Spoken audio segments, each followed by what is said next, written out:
angel flies high through the sky, tears streaming across his chisel. Intensely. Distant magical on the night. operations. Record. Israel regarding from the 1960s. I don't care if I'm They meant something scared. My fingers slapped. 52 days later, you really forget. My name is I've committed acts of poetic terrorism. Silence. Vandalism. I live from... Why do I write? I can't really say anything you'd understand.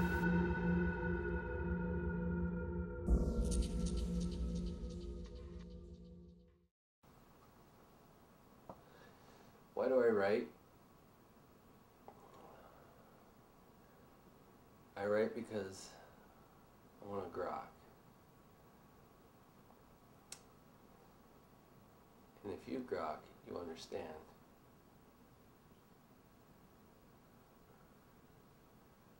When I write, I definitely go to another place. I definitely, there's nothing about this world that I like. Nothing. But then when I write, that's the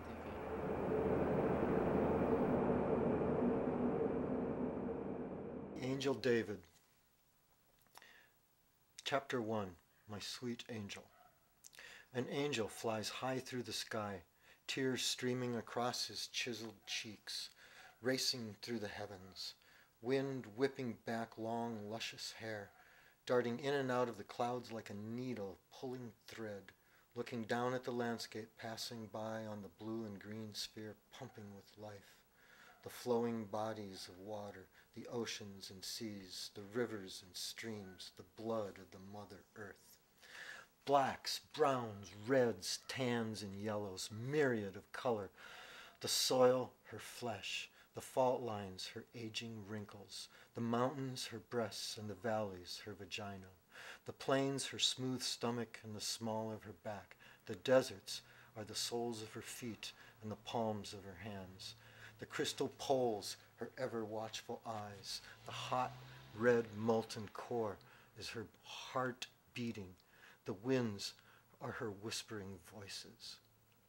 And this angel coming down from heaven lets more tears cry down as he whimpers to the world, Mother, looking down at the roads and highways, the telephone poles with their black stretching wires, bridges and cities like blemishes, smog and coughing, staining. What have they done to you? Poor souls have chained to their mother. This angel descends upon a city, any city, he doesn't care which. They all look the same to him. He stands at the crossroad, in the center of an intersection, streets extending in 4 directions. There are dark yellow stoplights directing the traffic and pedestrians. No one is able to perceive the invisible winged angel David standing in their midst. There was a time when at least a handful would have sensed his presence. A very few, that handful, would have seen him as flesh and bone.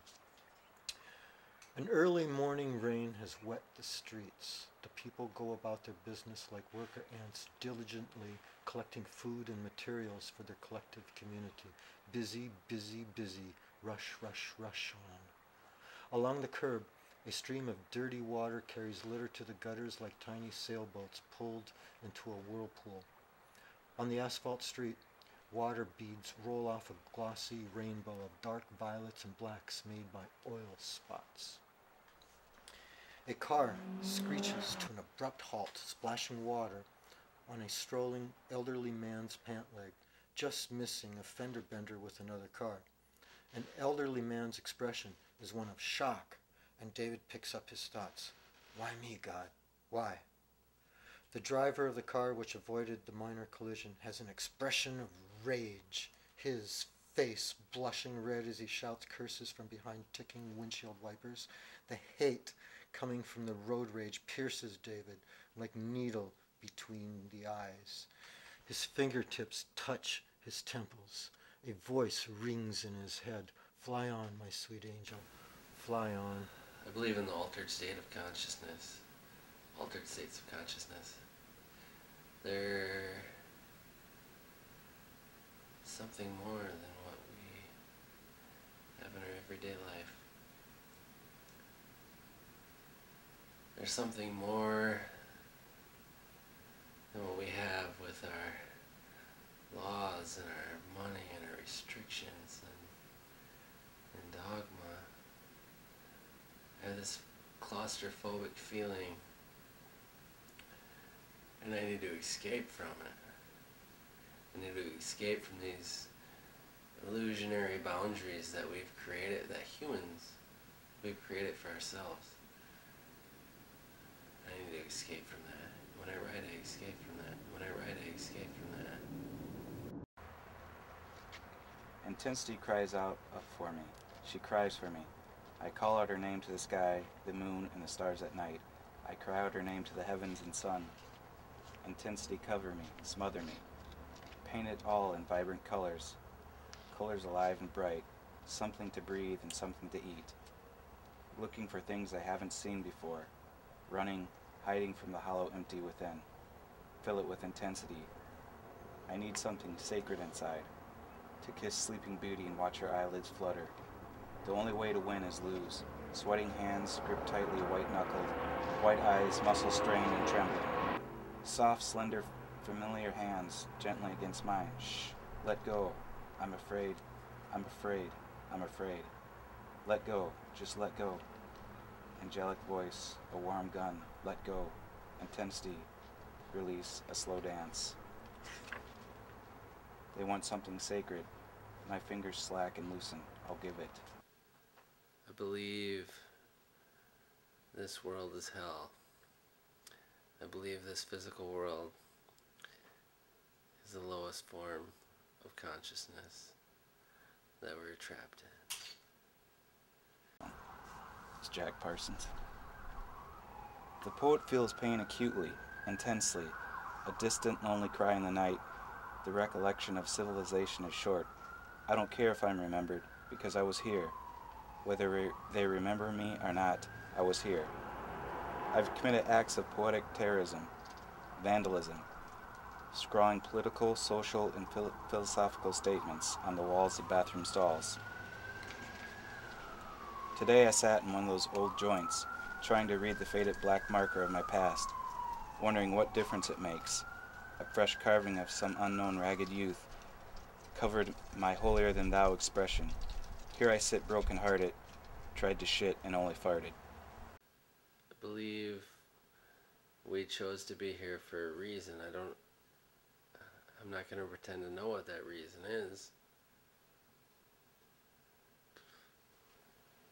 I believe the meaning of life, what we're here for, is the development of consciousness.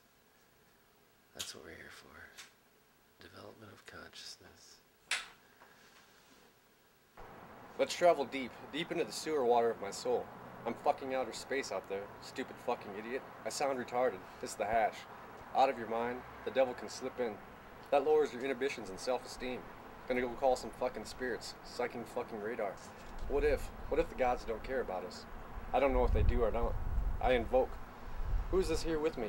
Whisper, witness, watcher, slide in at vulnerable times. Doll, fallen angels in the air around us. Family members, some I haven't met before. How the fuck do I talk to these angels from Enoch? The fucking bastards. That made them giggle. I'm a tormented artist. What a fucking cliche. Fucking television time machine. Van Morrison memories. Automatic writing. Forgive me, Lord, for every sin I've done. Destiny is free will. Free will is the only force able to grasp destiny. There are moments we touch sacred fire, walking between the spirit world and physical world. A moment like the mad creation of the eccentric or focused, passionate artist of any medium. The artist touching the holy volcanic fire during the creation, the process of creation, that moment of illumination, that moment of clear direction, all white, no words, no thought, just creation like sex. The artist and the lover, the only two things existing in all the universe and time at the moment being the artist and his or her work. This moment being the sacred act of creation, the medium, the lover, the outcome, the child, the masterpiece, and the stain on the sheet. I am an old volcano, like a pimple on the earth, old and gruff, hoarse and senile, talking about the old days, the golden age when everything was better, when everything was okay and alright. I dress up history in an inexpensive fancy costume, It's an eternal Halloween, and I flow, flow, flow like the sculptor skinny dipping by moonlight in reflective black shiny waters.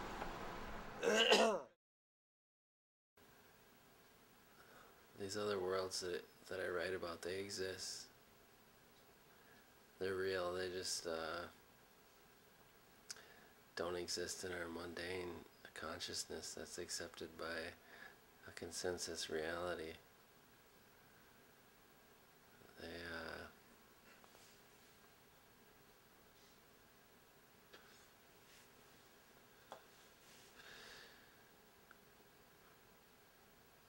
when I sleep and I dream, that world's just as real to me as the world where I'm awake. The Black Odyssey. The Falls is a state of consciousness as analogous to that condition described by various mystics as the dark night of the soul. It is accompanied by a sense of intolerable dryness, a dreaded awareness of the fact that all the powers of the soul seem dead, and the mind's vision closed in dumb protest, as it were, against the harsh discipline of the work itself. 1,001 seductions will tend to lure the candidate from the contemplation of the magical goal, and there will be presented to him 1,001 means of breaking in spirit his vow to persevere in the divine science without breaking in it letter. And it will appear that the mind itself will run riot and become unstable, warning the candidate that it were better for him to enjoy a lull in his magical operations. Israel Regardie from the 1968 Introduction to the Golden Dawn. 52 days later, he rose again. My name is Silence. 22 silence for the great work. I live from intensity to intensity, one extreme to the next. I'm often confused by completion. Am I to preach the gospel of Babylon and the Aeon of Horus? No fucking way. I now see the undercurrents which flow through life just beneath the surface of history. Babylon gives me the Holy Grail. I thirst, and the Grail overflows with the blood of life. Her kisses on my lips, the moisture on my fingers. We press together against a wall. Our hands move over each other's bodies with graceful instinct and experience. Her buttocks like a pale moon I grip with the hunger of the old ones. Her breast cupped in my hand, the soft nipple against my palm, my hard cock in her hand. This spell was cast long ago with black cloth and candle wax, semen buried in the dirt, prayers and trance. It is a karmic debt from my last life. She wants me to hurt like she hurt. She died 3 years after I died. To the outsider, these confessions must seem like the ravings of the mad. I run to return, a love as strong as steel. Babylon signaled her return with silent beauty and lust. I heard her call, saw the machinations of Yesod. I stand before you all in all glory and shame, naked and whole, alive and crying, smiling, consumed with confidence. Indigo child, son of a new age, a new soul and dawn, establisher of the laws which are one. The wider my eyes open, the more and less I see. She knows me now, a best friend, a warm comfort, a game which is not a game. When you're not here, I'd rather be alone. When you're not here, I'd rather have you come. When you're not here, I still hear your voice. Nicholas Flamel and Purnell. They all followed the path of Lucifer, the angel who fights for humanity. This gruff, grandmotherly woman pats my hand. Lucifer illuminates. Lucifer is the advocate of mankind. The Christian church is the Black Brotherhood. The people, their slaves. Lucifer sets us free. My shoulders straighten. Lux Pharaoh. Lucifer is lord of this world. She sits back and puffs her cigar. It's an old spiritual war, Parsifal. From time to time, things get out of balance, like during the Second World War. The masses have been lied to. They are asleep. Sleeping sheep. I know, my tone surrendered. Parsifal, her voice solemn. The Illuminati will not tolerate Ronin. I understand. Do you? Your working emulated Jack Parsons' working to a slight degree. Your black pilgrimage is begun.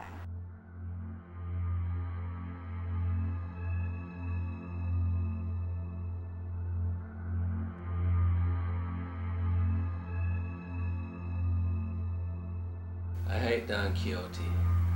I live off peyote, marijuana, morphine, and cocaine. I never know sadness, only a madness that burns in the heart and the brain.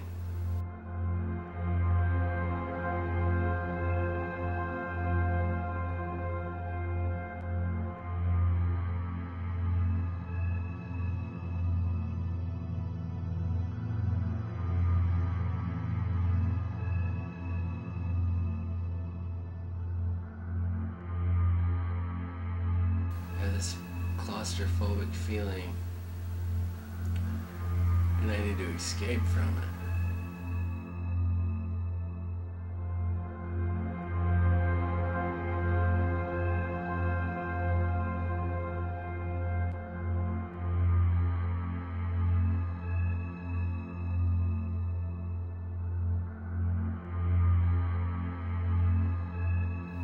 I write because I love you all, and you're all lost.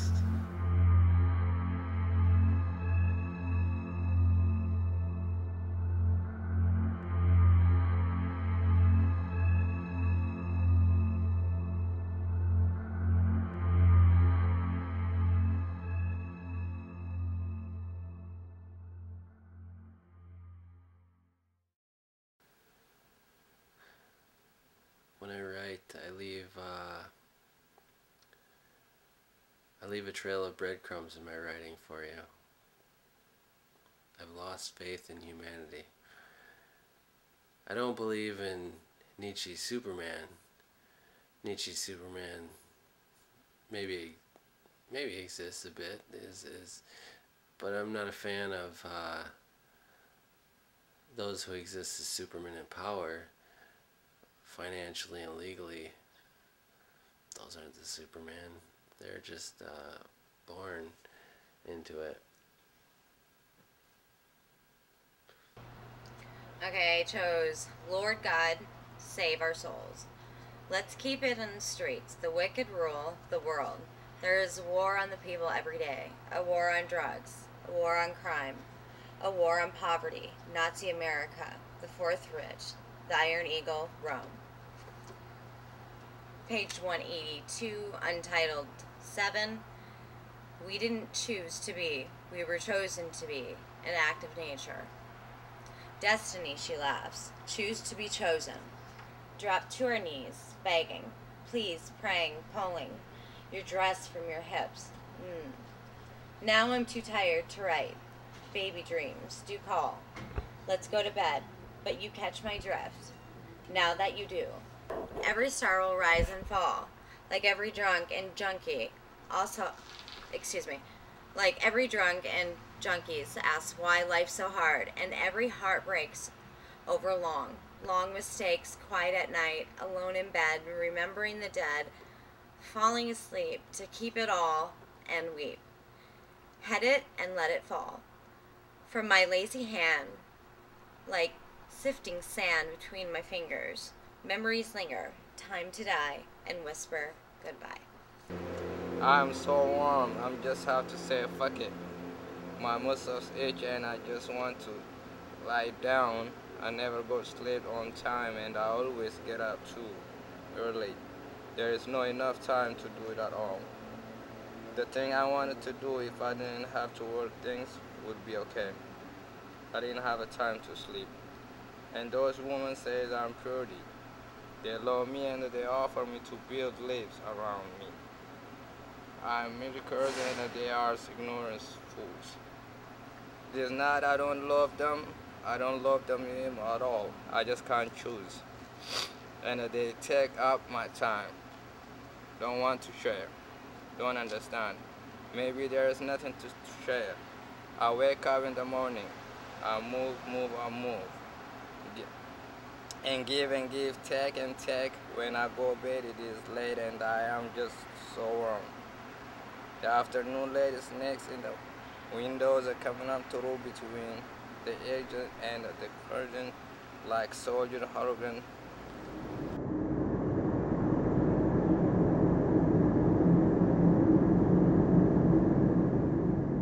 I've lost faith in humanity, but I believe in a few rare gems. The few rare gems, those are the ones that are sacred. Those are the important ones. I believe in a multiverse, an omniverse. This is the illusion. Brahma. Christianity, I'm not just against Christianity. I'm opposed to all the Abrahamic religions. The Muslims, the Jews, the Christians. You combine those three organizations together and they've killed and tortured and maimed and raped more than any other organization in history.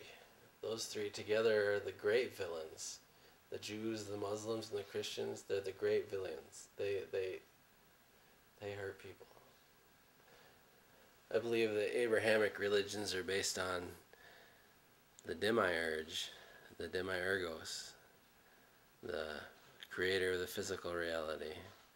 And there's a source, one source that everything comes from, and the demiurge comes from that source, and the demiurge created physical reality. He wrote the program.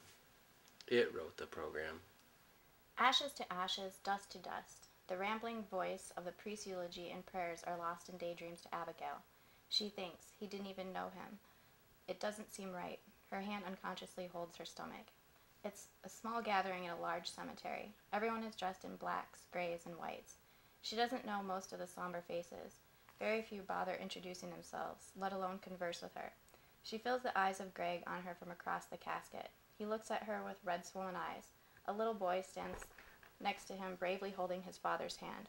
Jessica holds Greg's other hand. She pats her eyes with a handkerchief. Abigail tightens her lips in an attempt to provide a supportive smile. Her cheeks are wet with tears as his. When the funeral is over and people are leaving, Abigail stands alone, staring down at the open grave and the casket hovering above it on its silver poles. Flowers adorn the top of the black casket. She pays no mind to others as they leave. It's been a scandal, their age difference, a brief romance, marriage, and a pregnancy. She decides not to go to the reception following the funeral. "Hi," a quiet voice interrupts her thoughts. Surprised, Abigail gives Greg another smile, more genuine this time. "Hi." "Sorry," he comments in a sober tone. His eyes stare down at the casket while he talks. "It's okay, I'm just glad to have someone talk to me." The statement forces more warm tears from her eyes. "I'm sorry," Greg says, shuffling his feet, scraping the grass with them. "I just wanted to let you know that you are a family. Jessica and I talked about it last night, and well, we talked more than just last night, and I know we haven't had a chance to really get to know each other. We'd like to. You're family now, and my father loved you. That's all that matters. I want to be a part of your new brother's life. I hope it's okay with you. I mean, I understand if you're too mad at me." Abigail nods, fighting back more tears. "No, it's wonderful. I would like that very much." Their eyes meet, seeing the same pain, feeling the same glossy pain. Greg throws his arms around her. "I'm sorry. I'm going to miss my dad so much. I love him," Abigail cries, hugging her stepson back.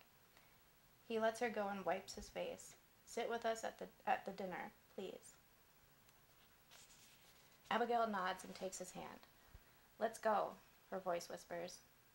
A nonlinear moment later, an infinite breath later, the angel David stands at the edge of the universe, having lived many lives, many deaths and resurrections. The long journey is over and just beginning. He thinks back and forward to Abigail and his love for her, his short time with her, like an artistic masterpiece of memory. He holds memories of her close to his heart, like an old lover's locket. This time things may turn out different," he whispers to the black wall before him. On one side, a canopy of stars stretches infinitely across the universe. On the other, the edge of the universe, a smooth, endless black wall of nothingness. His slender hand reaches out and caresses the nothing. His angelic skin goes numb where it comes into contact with the wall of nothingness marking the end of the universe. He draws his sword, which flames to life as it leaves its decorated sheath. For love and Abigail, David whispers. His hands tremble and tremor. The blazing blade dives into the wall, searing and cutting a long, jagged hole, like cutting through thick flesh. David lets out a silent scream as he is sucked through the universe's wound. An infinitely gigantic serpent sucks its own tail, nibbling at it, its teeth clinging to the scaly skin. Its skin toward its middle bursts open in a straight line, a tiny slice. The snake Ouroboros opens its eyes and energies pour out of its mouth, scaly skin. Through the minute hole, a tiny angel pours out with a diverse and unknown cosmic energies. The wound heals itself in less than a moment. The gargantuan snake closes its eyes. Beyond Ain Salf, the angel David utters his first word, Abigail. I see a dead soul fluttering like a pirate flag in the caustic winds, like a dead and fallen leaf blowing in the street, riding a stream of rainwater down an ancient gutter, fallen like an angel of heaven, like an emerald from Lucifer's crown, like a star. I trembled before the Lord of this world, in Shambhala, rhymes with Kabbalah and Agatha, and the hollowness of the earth. So ancient a Lord, there is little reason to move and no reason to hurry. My great blue God throne before me, handsomely chiseled, flesh like polished marble, the most beautiful and almighty of archangels, eternal eyes lock stoic gaze on me. I stand like a poor questioning Templar knight for Arthur, holding the holy grail in my palms. My throat is dry, got cotton mouth, morning breath, need to wet my whistle. And everyone's trapped in this program. But those who break free from this program, those who rebel against reality, the Ronin, those who self-deify, those are the few rare gems.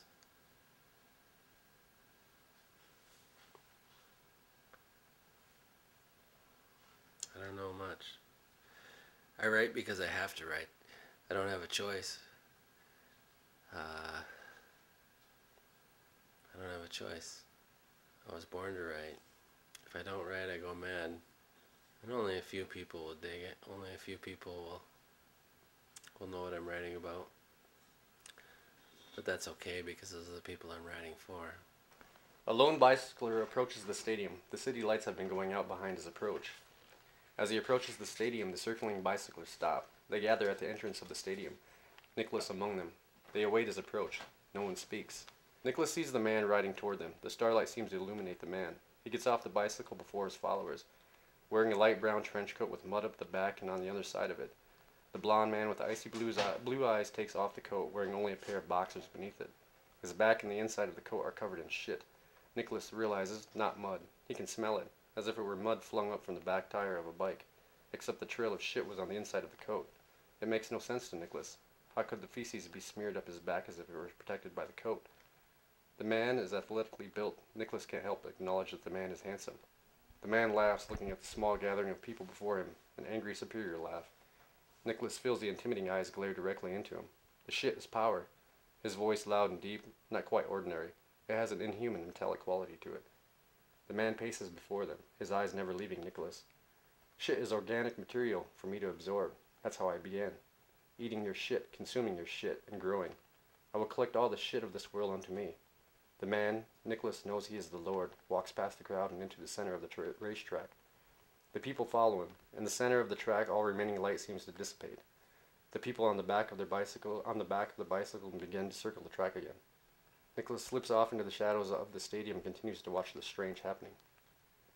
The Lord becomes invisible in the darkness of the center of the track. Only his snow-blue eyes are visible, glaring once again in the direction of Nicholas.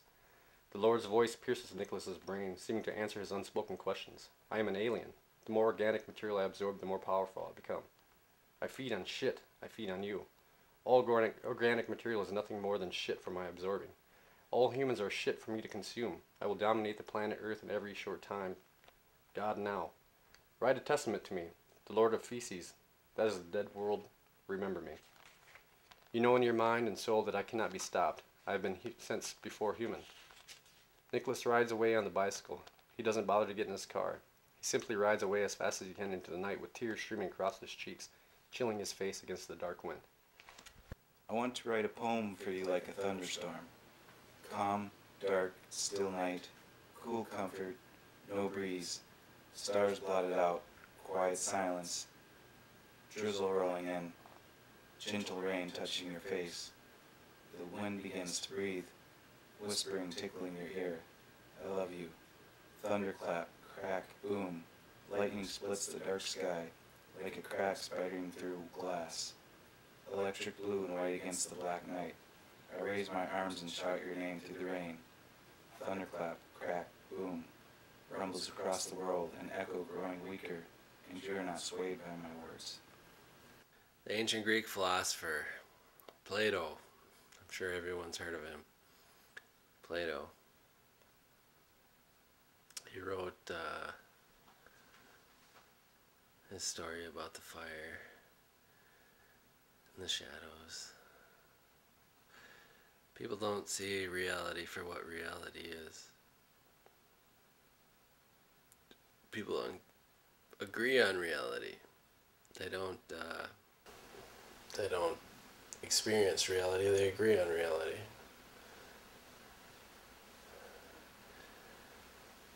I write because there's not limits, because we imprison ourselves.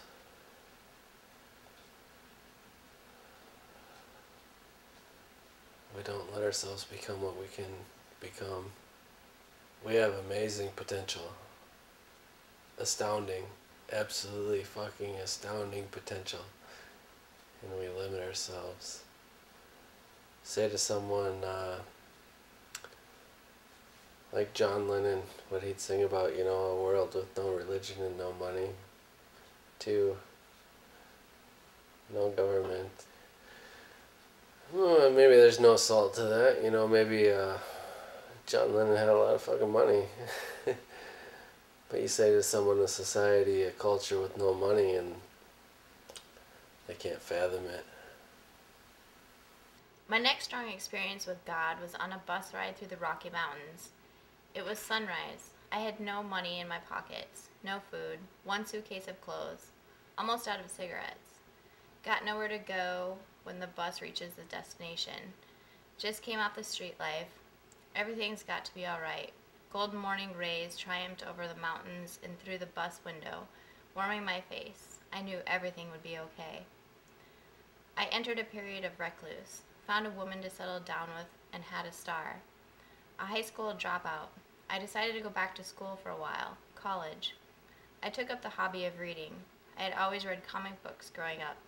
The first books I read were many of the works of Carl Jung, Jack Kerouac, James Redfield, Daniel Quinn, Viktor Frankl, William S. Burroughs, Charles Bukowski, Irvin Yalom, Lord Byron, Mary Shelley, William Blake, Fred Nietzsche, J.D. Salinger, Salim Coleridge, John Milton, H.P. Lovecraft, Jim Morrison, Stephen Hawking, Albert Einstein, and many others. My mind was hungry. I was a sponge for information. My soul ached to be filled. On and on I studied psychoanalysis, Alcoholics Anonymous, the Arthurian mythos, Star Wars books, Dungeons and Dragons books, classic science fiction and fantasy, Buddhism, Hinduism, Christianity, Islam, Judea, Shinto, Taoism, tribal religions, Mormons, cults, and many more. Scientific explanations for creation. I became Galabram and spontaneously invoked Pan one night, naked, wearing a bone necklace, purple lipstick, and swaying to Peter Murphy music. I came to the existential crisis, existential angst. I was now married with more children. There is no God. God is the creation of man. Man created God in his image. The universe was an accident, the Big Bang unexplained, but not the divine work of God or any other higher intelligence. There is no soul, just a physical, just a brain and nervous system. Emotions are just chemical reactions. It is a cold and meaningless universe. You did not exist before birth, and you cease to exist at death. Any meaning for anything created by the thinker. All creation's an accident, pure chance. When you die, you die. Cease to exist completely. Death anxiety creates gods and religions and afterlife and so on. The belief system did not sit well with me. It lasted about 2 years. I became miserable with the universal view. There seemed to be no point to anything in a cold and uncaring universe. I sat sad, contemplating how science could possibly prove there is a God. I didn't want to be an atheist, but to me, atheism was truth, inescapable. But then truth set me free. On my bookshelf, a copy of Aleister Crowley's Magic Without Tears. As I opened that book to its first page, I opened to the next chapter of my quest for the Holy Grail, which led me to intuition into the Order of the Golden Dawn. I figured, what the hell? I've tried everything else. I'll try Crowley's magic shit word for word and see what happens. It'll give me a new hobby, something to do. It gave me new life. I opened Pandora's box, tasted the enlightened fire of Prometheus, felt the bright burning starlight of Lucifer. Magic cured my atheism for chaos magic, which I define as magic all the way. The belief system, the tool. Crowley's a chaos magician, although the term was unheard of in his day. Nothing is true, everything is permitted. Do what thou shalt be the whole of the law. Love is the law. Love under will, as above, so below. Will, power, and nothing else. Anarchy, the state of nature. The real salvation of humanity, it's out there. It's been out there forever. It's been out there through all time. You know, the ancient mystery schools, from Pythagoras to Plato to Socrates and Aristotle and the mysteries of Mithra, and up through the ages. The Masons had it for a moment, but obviously they don't have it anymore. Aleister Crowley called it your magical memory. There's two ways to go, the right and the left. The right is unification with the source. The left is to be the lover of the source. Separated for the sake of unity. What greater veneration is there than love?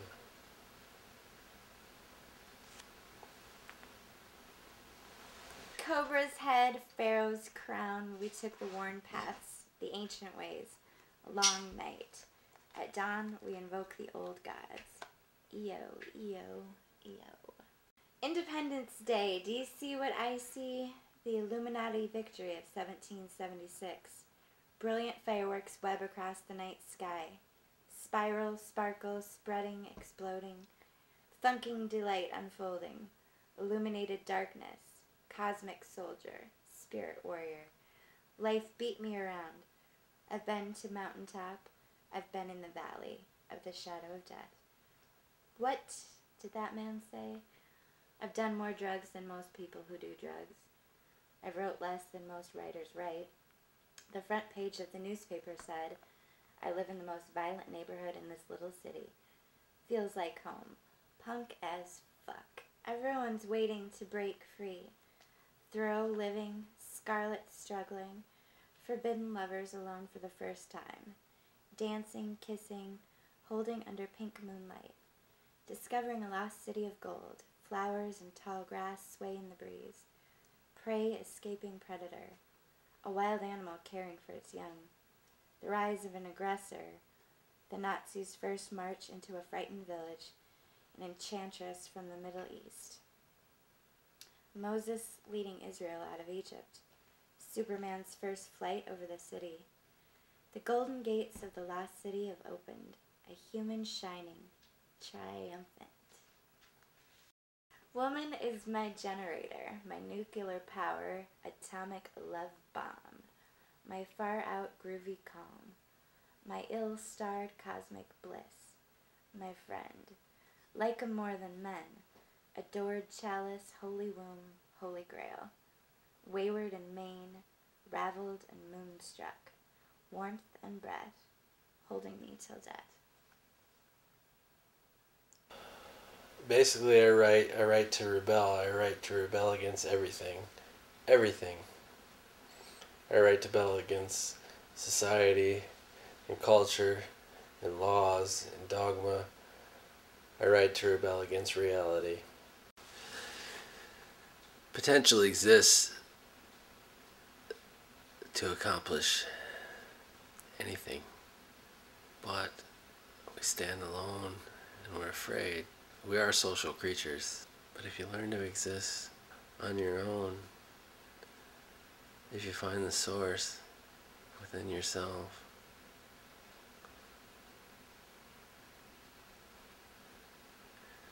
you find your immortality. I'm gonna go outside and smoke this cigarette, then I'm gonna go buy some more. Okay, I'll be here, he grins. Yeah, hold down the fort with Byron and Eric. Don't let anyone else in. Gotcha. I walk back outside into the sunlight, feeling like the undead.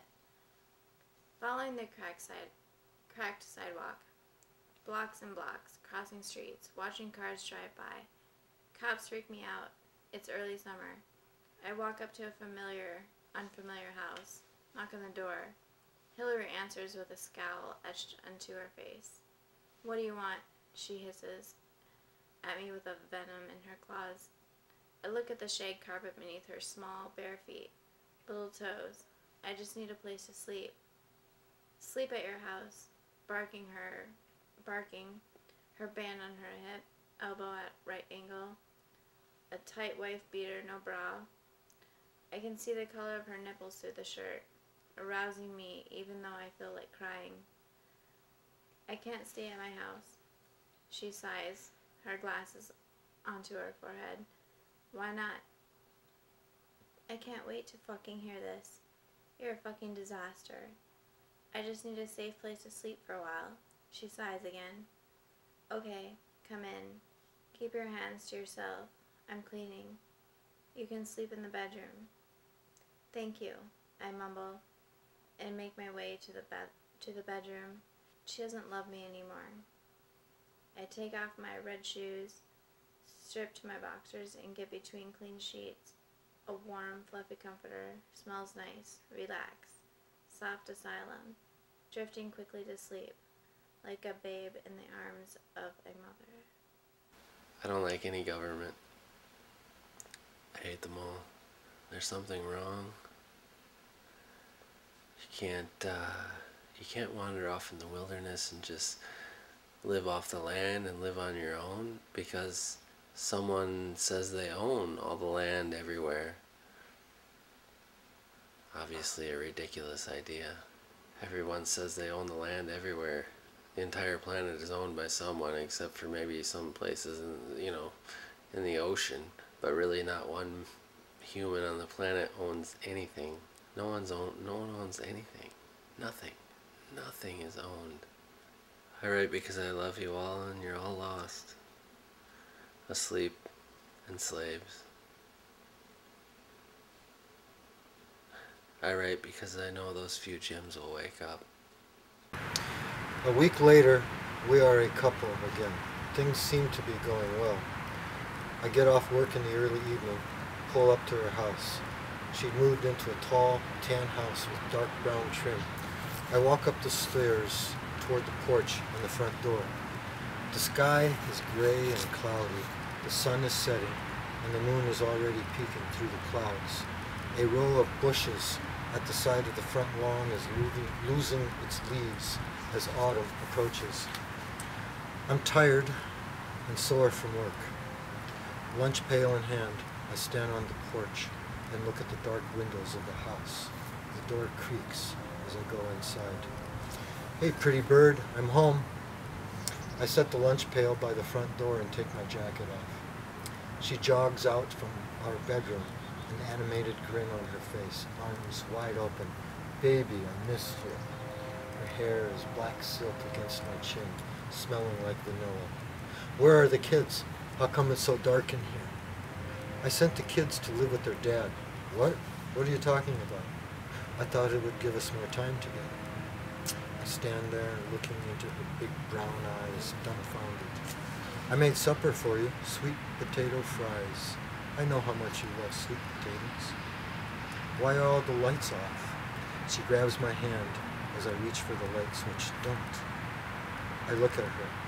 There's a strange gloss to her eyes, like she's somewhere else.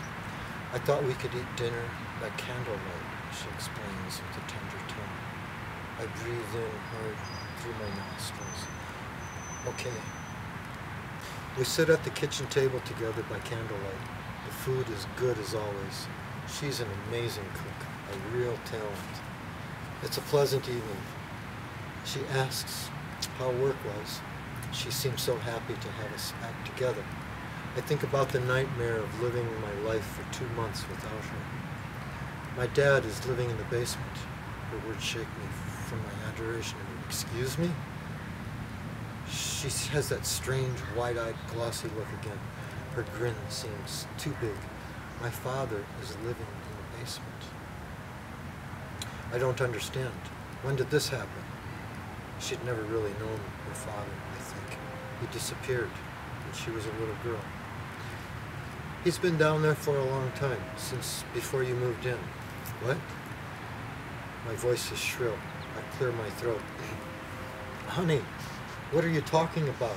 There's no one in the basement? Yes, she nods in the candlelight. My dad lives down there. He's a bit of a recluse, very quiet, likes to keep to himself. Honey, I smile, reaching across the table and squeeze her hand ever so slightly. My fingers mingle and interlock. I love you. We just sit at the table, orange candlelight flickering, reflecting against her long black hair. We just sit there holding hands, looking at each other. I give a thin-lipped smile. I'm going down to the basement to see your dad. All right, she smiles. I'll clear the table. Standing at the top of the basement stairs, I flick on the light and descend. Even with the light on, the basement is dark and shadowy. It's an unfinished basement, a dirty concrete floor, an odd boiler, the studs below the living room floor visible, dripping with cobwebs. I look around the black and gray basement. It's an empty, open space, cold, dusty. We never come down here. With unease, I look around, half expecting a crazed, starving old man to jump out of the shadows at me, to attack me from behind, manic and biting and scratching. I imagine him thin and nearly naked in rags with wild, withered white hair and beard, eyes bulging with madness. I inspect the entire basement. There's no one down here. There is no sign of anyone having been down here in a long time. The old stairs ache and creak as I ascend. The candles are still burning on the kitchen table. Our plates and the leftover food are still on the table, but she's not there.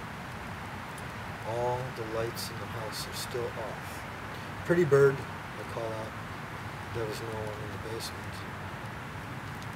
Are you sure your dad is here? No answer. I peek into the bedroom. She's not in there. The bathroom door is open, but I didn't see her in the living room. Don't turn on the light. A deep, masculine voice growls from behind me. I spin round to face the voice. Everything happens so fast. You stay away from my daughter, she growls. Her thick black hair is draped down now, a mess, hiding her face in shadows, snarled, tangled. Pretty bird? I smile. It all happens so fast. The butcher knife flashes metallic in the candlelight. I feel the silver blade stab deep into my abdomen. The metal is so hard, I think, and my stomach is so soft. The knife makes a subtle noise as it sinks into my flesh. She stabs with a frenzy, over and over again in my stomach. I don't know how many times. Her other hand grips my bicep. My blood is warm. My shirt is wet. I don't know if it hurts. It hurts. The only sound is the puncturing of my flesh. Again and again. The knife is razor sharp. It cuts through my skin with ease. I'm overcome with a feeling like I'm dreaming. This can't be real. What's happening in slow motion? Her hand is covered in my warm blood. It looks black in the candlelight. I wonder what happened to the kids. My hand touches her shoulder. She stabs and stabs.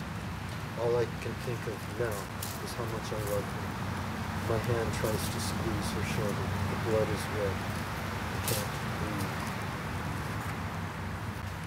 I taste the thick blood in the back of my throat. Taste the warm salt on my lips. It's getting darker. She stabs. I love her. She stabs. I love her. I have hope, and I keep fighting like the Vikings. Long ago, the Vikings, they fought against evil, but they knew they'd never triumph against evil. They fought anyways. The integrity alone was enough. Fighting a battle, you know you can't win. But who knows in the end? It's beyond me. It's beyond comprehension.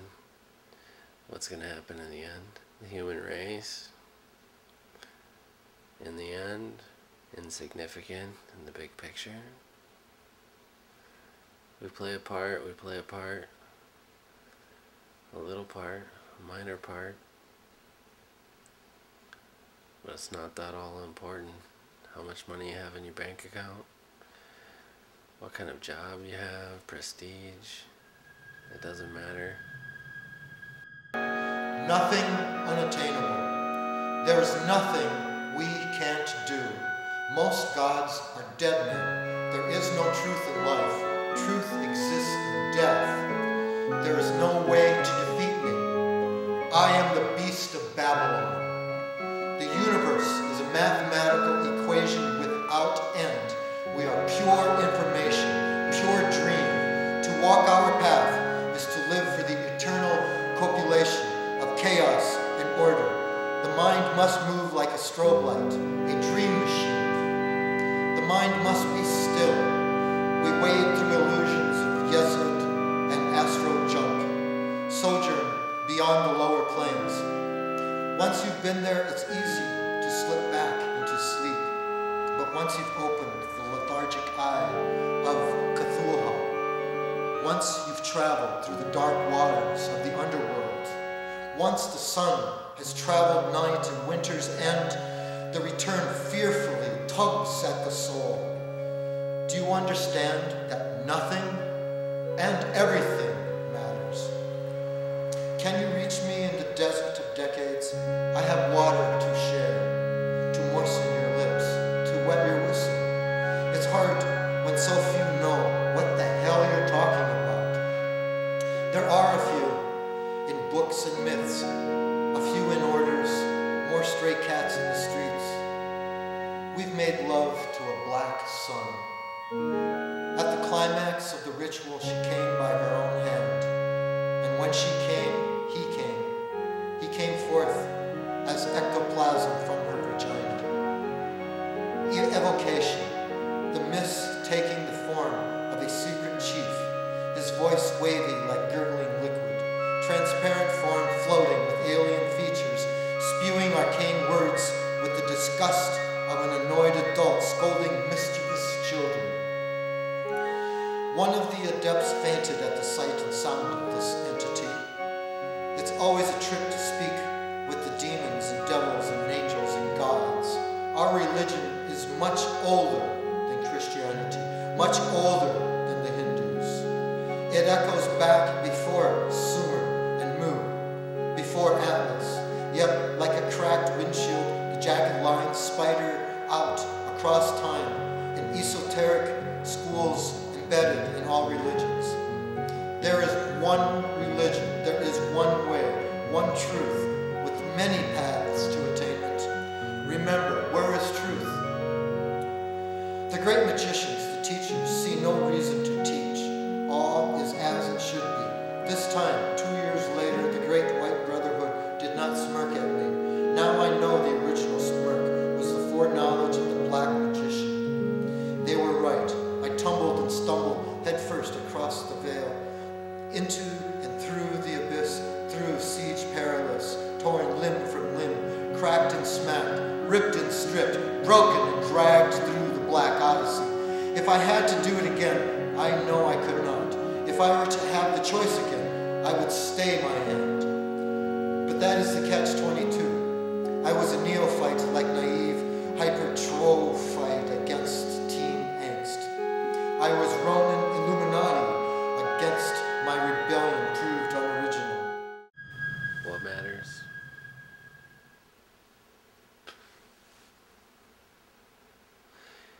Is the fulfillment of your consciousness, the development of your consciousness. Look at all the religions of the world. They all lead to the same place.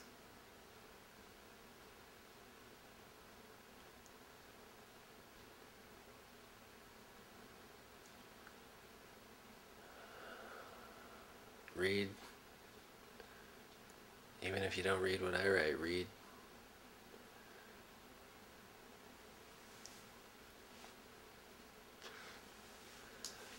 Explore, experience.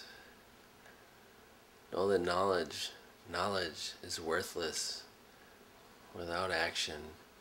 If you don't do something with that knowledge, it's nothing. Rebel against all authority. Create something positive. Don't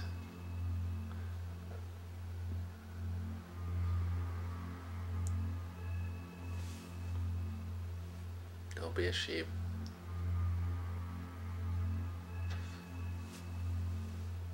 Wake up.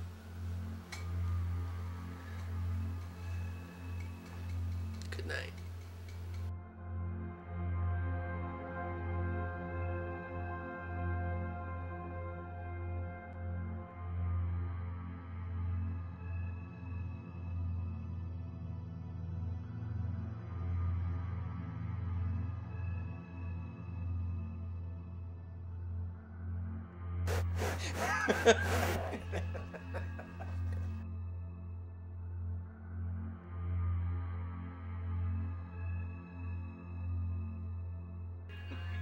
Unique New York.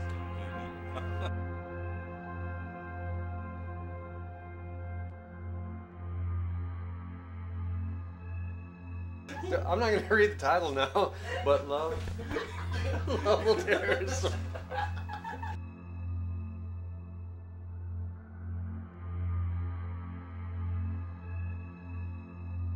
I think of sigils. Sigils.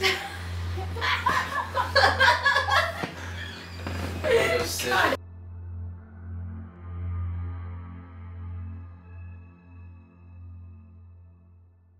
Tried to shit and only farted. I want to. Wasn't expecting that. I want to do the microphone. No. They're just kind of ended.